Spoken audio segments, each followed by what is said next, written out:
Hey there, it's Maya Hart. And today, I've brought a story that really stayed with me. It's about trust.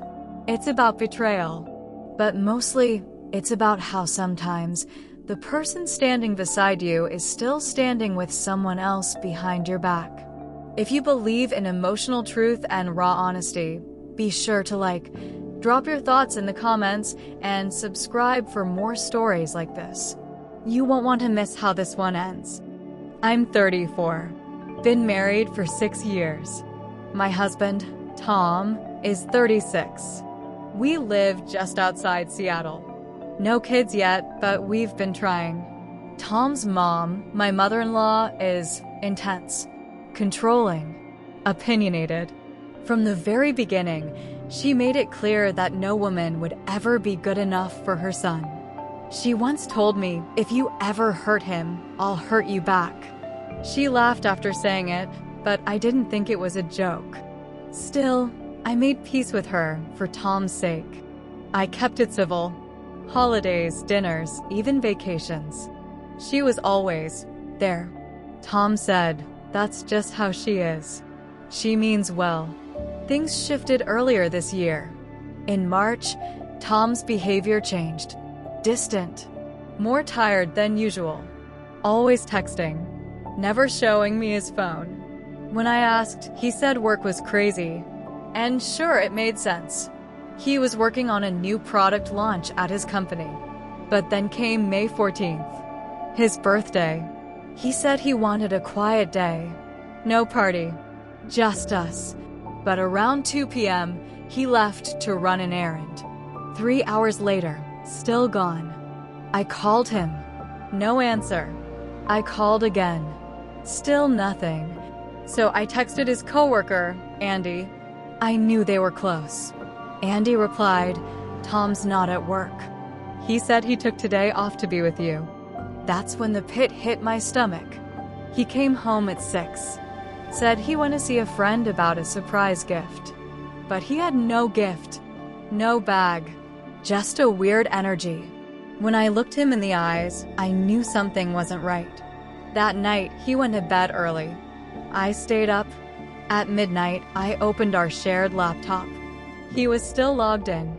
I wasn't proud of what I did next, but I opened his email, and there it was.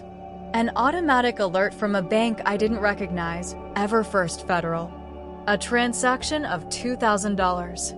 Marked as monthly rent transfer. The subject line, account notification, joint. Joint?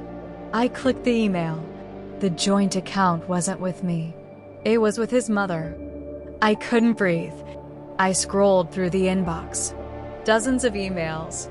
They'd been making monthly transfers for over a year. She was listed as co-owner of the account. All this behind my back. I confronted him the next day. I showed him the email. At first, silence. Then, lies. He said, "It's just for her retirement." I didn't tell you because I knew you'd be upset. I asked, "Why hide it if it's just helping her?" He said, "Because you don't like her." I said, "That's not the issue. The issue is lying to me for over a year." He said it was his money and that he had a right to support his mother. I reminded him, "We've been trying to get a mortgage. Every dollar matters." Then I asked, "Why is her name on it? Why is it a joint account?" That's when he froze. He said, "In case something happens to me, I want her to have access. Not me, her." I felt like a stranger in my own marriage. Days passed. We barely spoke. He didn't apologize, just justified. Then, one evening, I got a call from a number I didn't know. I didn't answer. A voicemail came through. It was his mom. She said, "If she thinks she's gonna control your money, she's got another thing coming. You're smarter than your father ever was. Don't be weak like him." That voicemail broke me. I packed a bag that night. I left a note.